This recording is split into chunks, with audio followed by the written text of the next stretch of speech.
Gaaffii jaalalaa. Dursa assalamu alaikum warahmatullahi wabarakatuh. Baga iidarraa haftanii ammallee bakka bara egeree dachaatti deebinu rabbiin nu haa taasisu. Warri amantaa biraa akkam jirtu fayyaa keessanii nagaa bakka jirtanitti nageenyi isiniif haa baay'isu sabni koo Oromoo. Gaaffiin akkana jetti. Gabaabsee yoo dubbadhe yuutuubii keessan na gaafattan jechuun takka koomentiidhaanii namni wayiif nama gaafata jechaaf dirqamee deebisa waan malee beekumsaaf miti jechuudha. Akkasuma kabajamtoota hordoftoota kiyyaa namni yaada bareedaa qabdan akka deebiftaniif abdiin qaba. Koomentiidhaan yookiin duutu gootanii akka deebiftaniif abdiin qaba. Gaaffichis akkasidha.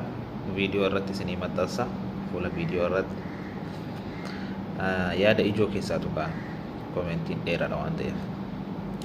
Jaankoo biyya jira, ani biyya ormaa jira. Jaan kiyya kun hiriyaa isaatiin wal na barsiisee waliin haasa'ii naan jedhee. Hiriyaa jaartii isaatillee wal na barsiisee waliin haasa'ii naan jedhee. Ani immoo waliin haasa'a namni haasa'u tokko saniin booda garuu baay'ee naasu yoo ani waliin haasa'in natti mufataa akkam godhaa. Akka immoo isan dhiifne ni kaanarraa qabaa jettee obboleettiin ta'e tun wallaahi nama dhibaa beekta. Namni yookaan namni gariin amala fira jabeessuu hiriyaa jabeessuu illee qaba. Ani garuu waan hamaadha jedhee yaadu ati garuu dogongortee waan tokko xiinxaltee akka sammuu keetitti fakkaattee daftee murteessin. Waa'ee jireenya diigumsaa irratti daftee murteessin.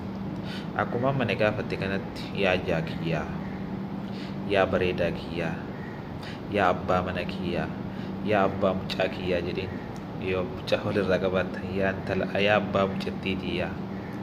Maaf akkana naan jette baraan baay'ee haasa'uun fedhu si wajjin malee. Haasa'uun yoo baay'ate immoo tolu.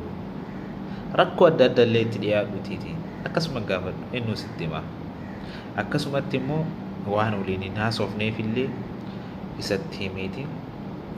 As radda'ee afaan Oromootiin.